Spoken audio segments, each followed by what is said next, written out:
Salah-salah kalau kalian memaksakan diri mencoba bermeditasi pada cakra-cakra tertentu.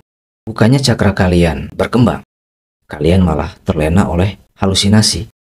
Sedikit demi sedikit, cakra-cakra yang lain pun akan ikut berkembang dengan sendirinya.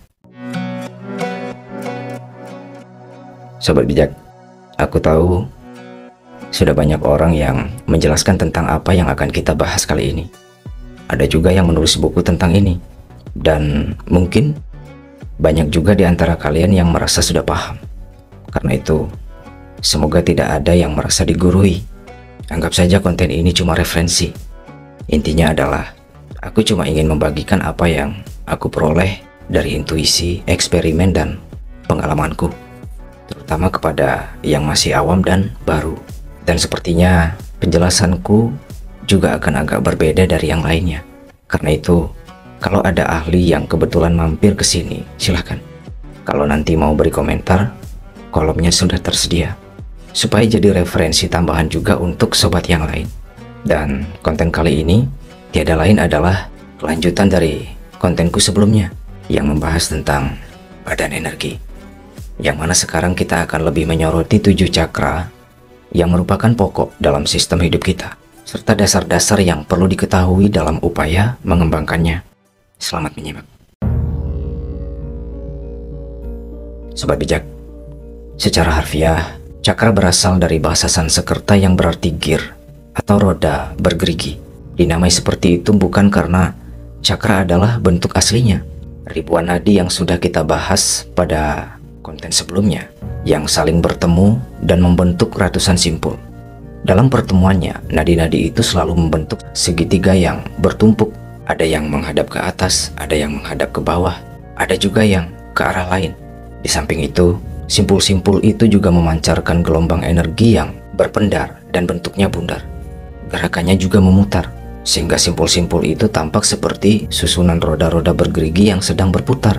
Karena itulah simpul-simpul itu disebut cakra. Dan selain itu, cakra-cakra itu juga memancarkan spektrum cahaya yang berkilatan. Dan kilatan-kilatan cahaya itu bersesuaian dengan jumlah dan bentuk segitiga yang menyusun masing-masing cakra. Dan juga memancarkan warna yang berbeda-beda pada setiap cakra. Warna-warna inilah yang kemudian dikenal sebagai aura. Dan karena pergerakan dari kilatan-kilatan cahaya itu sangat fleksibel, bagi orang-orang yang bisa melihatnya dengan lebih jelas, kilatan cahaya itu akan tampak seperti kelopak bunga teratai. Karena itulah, sebagai simbolisasi, cakra juga digambarkan seperti bunga teratai dengan warna dan jumlah kelopak yang berbeda-beda. Yang mana jumlah kelopak itu mengacu pada jumlah ujung-ujung segitiga pembentuk cakra. Secara umum, jumlah kelopak pada masing-masing cakra itu sama pada kebanyakan orang. Tapi ada juga yang berbeda. Tapi kita tidak perlu menghiraukan itu. Karena mengetahui jumlah kelopak, spektrum warna, dan simbolisasi lain dari setiap cakra itu tidak akan banyak berguna, selain sekedar menambah informasi atau malah bikin pusing kepala. Salah-salah kalau kalian memaksakan diri mencoba bermeditasi pada cakra-cakra tertentu dengan memvisualisasikan bentuknya, jumlah kelopaknya, spektrum warnanya, aksaranya, dan simbol-simbol lainnya tanpa bimbingan dari seorang guru yang bijaksana. Bukannya cakra kalian berkembang, kalian malah terlena oleh halusinasi yang terbentuk oleh permainan imajinasi bawah sadar kalian terhadap informasi-informasi itu, yang bisa saja membuat kalian yakin bahwa cakra kalian telah benar-benar berkembang, padahal belum. Dan keyakinan yang terdistorsi semacam itulah yang kita kenal dengan istilah delusi. Dan memang begitulah sifat alami dari pikiran kita. Kalau kita terlalu banyak mengarahkan energi ke arah pikiran kita, pikiran itu akan memiliki kekuatan untuk mengelola kemampuan bawah sadarnya dan memanfaatkan segala informasi yang tersimpan dalam memori, lalu membentuknya menjadi suatu fenomena yang kita kenal sebagai halusinasi. Dan kalau kita kurang bijaksana serta belum mampu mengenali apa yang asli dan apa yang cuma ilusi, kita pun jadi mengalami delusi. Bahkan lebih kreatif lagi, kemampuan bawah sadar dari pikiran itu yang berkombinasi dengan kecerdasan bawaan cakra-cakra tertentu bisa membuat informasi-informasi yang berasal dari cakra itu tervisualisasi ke dalam sosok-sosok tertentu yang seolah-olah berbicara dan memberi kita petunjuk tentang sesuatu yang biasanya berkaitan dengan kondisi fisikal atau mental. Dan biasanya fenomena semacam ini dialami oleh orang-orang yang cakra swadhisthana atau manipurakanya lebih dominan. Orang-orang yang punya kemampuan untuk terhubung dengan dimensi astral. Karena itulah, sebaiknya lewati saja detail cakra itu. Kalau mau sekedar baca, silakan saja.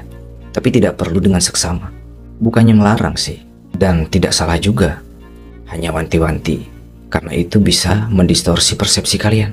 Lagi pula, kalau kesadaran dan intuisi kalian sudah berkembang tanpa dipelajari pun, semua hal yang perlu kalian ketahui tentang spiritualitas termasuk cakra nantinya juga akan terserap dengan sendirinya ke dalam benak kalian. Karena itulah, kalau kalian mendalami spiritualitas dan menekuni laku-laku spiritual itu tanpa bimbingan langsung dari seorang guru alias otodidak sepertiku, dan tujuannya pun adalah untuk mengalami kebahagiaan, kesejahteraan, dan pencerahan, maka menghafal semua itu tidak perlu. Cukup pahami saja bahwa cakra pokok kita ada 7, yaitu Muladhara, Swadhisthana, Manipuraka, Anahata, Wisuddha, Ajna, dan Sahasrara. Yang sebenarnya tidak perlu juga dihafal namanya. Yang penting tahu letaknya, fungsinya, dan pengaruhnya. Tak perlu detail, secara garis besar saja, seperti sifat-sifat, emosi, dan kecerdasan yang dikelola oleh masing-masing cakra, serta apa yang bisa menurunkan dan meningkatkan kualitas cakra-cakra itu. Sehingga dalam kehidupan sehari-hari, kita bisa secara sadar mengantisipasi segala sesuatu yang bisa menurunkan kualitas cakra kita, sekaligus mengupayakan hal-hal yang bisa memboosting perkembangannya. Untuk itu, kita mulai dari cakra Muladhara yang posisinya sejajar dengan tulang ekor dan perineum. Kalau ada yang belum tahu, perineum itu adalah anatomi tubuh yang letaknya ada di antara anus dan kelamin kita. Kemudian cakar berikutnya adalah Swadhisthana, letaknya sedikit di atas area kelamin, lalu naik lagi sekitar 2 jari di bawah area pusar adalah cakra Manipuraka. Naik lagi ke sekitar ulu hati ada cakra Anahata. Sejajar dengan area pangkal leher ada Wisuddha. Kemudian sejajar dengan kening ada Ajna, dan di area ubun-ubun ada cakra Sahasrara. Di antara ke-7 cakra ini, Anahata adalah cakra penyeimbang antara kebutuhan duniawi dan rohani. Karena 3 cakra di bawah Anahata adalah untuk keperluan survival atau naluri untuk bertahan hidup yang mengacu pada kebutuhan fisikal dan mental yang merupakan urusan duniawi, sedangkan 3 cakra ke atas adalah untuk urusan rohani. Itulah kenapa cakra Anahata aku ibaratkan sebagai pintu gerbang kerohanian, karena cakra ini punya kualitas-kualitas yang kita butuhkan untuk memulai fase transformasi kesadaran kita. Yang 2 di antaranya adalah keberserahan dan kebersediaan. Intinya, siapapun orangnya dan apapun kemampuannya, kalau dia masih egois, angkuh, masih kompulsif dan impulsif, alias terikat pada hasrat jiwa dan raga, itu artinya 3 cakra di bawah Anahata lah yang masih mendominasi sistemnya. Tapi ketika orang itu sudah mulai berserah, yang dalam arti melepaskan keangkuhannya, ia pun bisa mengekang egonya. Kemudian ketika dia juga bersedia melakukan upaya-upaya pengendalian diri, maka sedikit demi sedikit kompulsivitas dan impulsivitasnya pun akan memudar. Dan itu berarti cakra Anahatanya sudah mulai dominan. Dan kualitas semacam inilah yang mestinya ada pada orang-orang yang sedang mengalami kebangkitan spiritual, supaya bisa lebih santai dalam melalui fase-fase kebangkitan itu. Sobat bijak, pahamilah bahwa segala kemalangan yang kita alami dalam fase kebangkitan spiritual itu bukanlah cobaan dari Yang Maha Kuasa. Kata cobaan itu hanyalah metafora. Sejatinya, semua itu hanyalah gejolak yang disebabkan oleh vibrasi energi yang terjadi selama proses peleburan samskara-samskara yang mengganggu perkembangan masing-masing cakra. Dan supaya lebih mudah dipahami, samskara-samskara inilah yang dalam kajian modern disebut sebagai kesan-kesan mental, atau lebih ekstrim lagi disebut sebagai cedera atau trauma mental. Dan vibrasi dari proses peleburan samskara itulah yang kemudian membentuk karma wasana atau kecenderungan sikap dan perilaku yang menjadi sebab akibat dari nasib kita. Sayangnya, proses peleburan itu cenderung termanifestasi ke dalam bentuk kemalangan. Tapi kalau kalian tegar dan senantiasa berusaha meningkatkan kualitas kesadaran, segala bentuk kemalangan itu justru bisa kalian jadikan sebagai booster perkembangan cakra anahata. Dan ketika kesadaran kalian sudah mantap pada dimensi anahata, maka keluh kesah, kecemasan, ketakutan, kekecewaan, dan semua saudara seperguruannya itu tidak akan lagi bisa melemahkan kalian. Dengan kata lain, berkembangnya cakra anahata membuat kalian mengalami kesadaran jiwa. Kalian tidak lagi dikendalikan oleh hasrat-hasrat dan emosi kalian, melainkan kalianlah yang memegang kendali. Dalam arti, kalau kalian merasa perlu, karena dibutuhkan dalam menyikapi situasi dan kondisi, kalian tentu masih bisa menikmati objek-objek kesenangan itu secara sadar, bukan karena ketergantungan atau ketagihan, apalagi berlebihan dan sembarangan. Dengan kata lain, kalian bisa melakukan suatu kegiatan tanpa terikat oleh kesan-kesan dari kegiatan itu. Dan ketahuilah, tanpa mencapai kesadaran jiwa ini, akan sulit bagi kalian untuk meningkatkan kesadaran rohani. Karena sikap kompulsif dan impulsif, atau menuruti hasrat jiwa dan raga itu, akan cenderung menurunkan frekuensi dan menguras energi. Lalu bagaimana caranya mengembangkan cakra anahata supaya bisa mengalami kesadaran jiwa? Dan bagaimana juga dengan cakra-cakra lainnya? Sobat bijak, dalam upaya meningkatkan kesadaran spiritual, pada dasarnya kita tidak perlu bersusah payah membagi perhatian kita pada semua cakra itu. Sebagai dasar utama, prioritaskan saja cakra muladhara, anahata, dan ajna. Karena dari ketujuh cakra itu, hanya 3 cakra ini yang punya bentuk segitiga yang menghadap ke bawah. Dan dari pengamatanku, hal ini membuat 3 cakra ini memiliki hubungan yang khusus dan menjadikan ketiga cakra ini sebagai titik-titik transformasi kita. Dengan kata lain, memprioritaskan perkembangan cakra-cakra ini terlebih dahulu sebelum cakra yang lain akan membuat transformasi kita jadi lebih mulus. Kenapa? Karena untuk memuluskan upaya apapun, hal yang paling krusial kita butuhkan adalah kualitas fisik dan mental yang bagus, yang kita operasikan dengan bijaksana. Bukankah begitu? Selain itu, karena pada 3 cakra yang lain, yaitu Swadhisthana, Manipuraka, dan Visuddha, ada jebakannya. Aku sebut jebakan karena bila tanpa sengaja terjadi suatu lonjakan energi yang dahsyat pada salah satu dari ketiga cakra itu, kalian bisa saja tiba-tiba terhubung dengan dimensi astral atau mistikal, dan adalah tidak baik untuk perkembangan kesadaran kalian kalau dimensi-dimensi itu kalian akses tanpa kebijaksanaan dan kemampuan untuk mengenali keaslian dan kepalsuan, karena kalian akan lebih cenderung tergiring pada halusinasi dan delusi. Soalnya yang bisa kalian lihat, dengar, dan rasakan di sana seringkali bukanlah kebenaran, melainkan permainan dari sekumpulan memori dan energi. Tapi aku tidak bilang kalau makhluk atau entitas-entitas pada dimensi itu tidak ada. Ada, hanya saja tanpa dibekali kebijaksanaan, pikiran dan perasaan akan mudah termanipulasi oleh entitas-entitas penghuni dimensi itu. Karena itulah 3 cakra ini sebaiknya dilompati. Lalu bagaimana dengan cakra sahasrara? Cakra ini tidak bisa kita apa-apakan. Tidak ada yang bisa kita lakukan untuk mengembangkan cakra sahasrara secara khusus, karena perkembangan cakra sahasrara adalah konsekuensi dari berkembangnya semua cakra, dan batu loncatannya ada pada ajna. Tanpa ajna yang berkembang, meskipun cakra-cakra yang lainnya berkembang sempurna, kita akan tetap kesulitan mencapai sahasrara. Kalaupun sesekali menyentuh, yang kita alami cuma sekedar sensasi dari lapisannya saja. Karena itulah, ajna adalah prioritas kita. Tapi untuk mengembangkan ajna, kita juga butuh dukungan dari kualitas jiwa dan raga yang baik. Dan itulah kenapa kita juga perlu memprioritaskan muladhara dan anahata, yang mana cakra muladhara adalah pusat pengembangan kualitas fisikal kita, cakra anahata adalah pusat pengembangan mentalitas kita, dan cakra ajna merupakan pusat pengembangan kebijaksanaan dan kecerdasan kita. Dan pada ajna jugalah kecerdasan intuitif itu berada.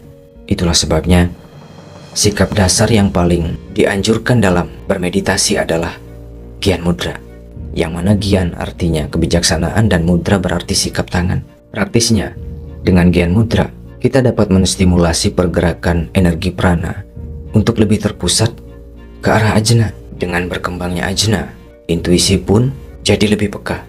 Dan dengan kepekaan inilah kita akan memperoleh informasi-informasi transendental yang memberi kita kejelasan dalam proses perkembangan kebijaksanaan dan kesadaran. Kalau dalam tradisi persembahyangan ala umat Hindu Bali, Gyan Mudra juga dijadikan sebagai sikap awalan. Mungkin tidak banyak yang mengetahui maksudnya, tapi dari pemahamanku, orang bijak yang menciptakan metode ini ingin menyiratkan pesan bahwa sebelum kita melakukan apapun, kita disarankan untuk mengembangkan kesadaran, kebijaksanaan, dan kecerdasan kita terlebih dahulu. Sehingga betapapun carut-marutnya situasi dan kondisi yang kita hadapi, kita tidak akan kebingungan dan salah arah. Memperoleh solusi pun jadi lebih mudah. Dan itulah juga yang ingin aku sarankan pada kalian, yaitu memprioritaskan aliran energi agar terpusat pada cakra ajna. Maka bermeditasilah dengan Gyan Mudra. Selain itu, perbanyaklah juga membaca kitab-kitab suci dan terbukalah pada wejangan atau kutipan-kutipan dari orang yang bijaksana. Tapi jangan percaya, jangan juga tidak percaya. Kalau bingung, tidak perlu mencoba untuk memahaminya. Kalau merasa paham, jangan buat kesimpulan. Serap saja segala informasi itu. Lalu dikala sempat, abaikan dan tenggelamkan semua informasi itu dalam meditasi dengan Gyan Mudra. Ketika kalian mencapai keheningan, saat itulah intuisi bisa bekerja dan memilah informasi-informasi yang paling tepat dan menjadikan itu sebagai pengetahuan kalian. Sehingga pemahaman yang benar itu akan tumbuh dengan sendirinya, tanpa perlu memeras otak dan menguras energi untuk itu. Dan kuncinya adalah keheningan. Kemudian, untuk mengembangkan cakra muladhara, hal wajib yang perlu dilakukan adalah dengan meningkatkan kualitas fisik melalui diet, olahraga, juga puasa. Dan lebih bagus lagi kalau kalian juga bisa melakukan asana atau hatha yoga. Aku tahu banyak orang yang malas melakukan semua itu, dan kemalasan itulah tanda buruknya kualitas cakra muladhara. Dan itulah juga ide utama dari metode ini. Selain semua kegiatan itu bisa meningkatkan kualitas kesehatan fisik, dengan mengalahkan rasa malas sama artinya dengan membuka sumbatan pada cakra muladhara, dan tentu itu membuatnya jadi lebih berkembang. Kemudian, jangan lupakan kualitas mental kalian. Perbanyaklah menggali informasi-informasi tentang mentalitas atau psikologi, supaya kalian bisa memahami seluk-beluknya. Lalu jadilah orang yang tulus, ikhlas, dan sabar. Karena dengan begitu, ruang pada cakra anahata akan terbuka lebih luas, sehingga jadi lebih magnetik terhadap energi prana yang lebih banyak dan berkualitas. Dengan kata lain, inilah dasar dalam mengembangkan cakra anahata. Lalu seiring berjalannya waktu, dengan keselarasan peningkatan kualitas muladhara, anahata, dan ajna, sedikit demi sedikit, cakra-cakra yang lain pun akan ikut berkembang dengan sendirinya. Dan kalau kalian juga tetap memprioritaskan energi itu ke arah ajna, kepekaan intuisi kalian pun akan berkembang dengan lebih pesat. Maka dari sanalah kalian akan memperoleh lebih banyak lagi informasi-informasi yang lebih spesifik terkait peningkatan spiritualitas kalian, termasuk peningkatan kualitas cakra-cakra yang lain.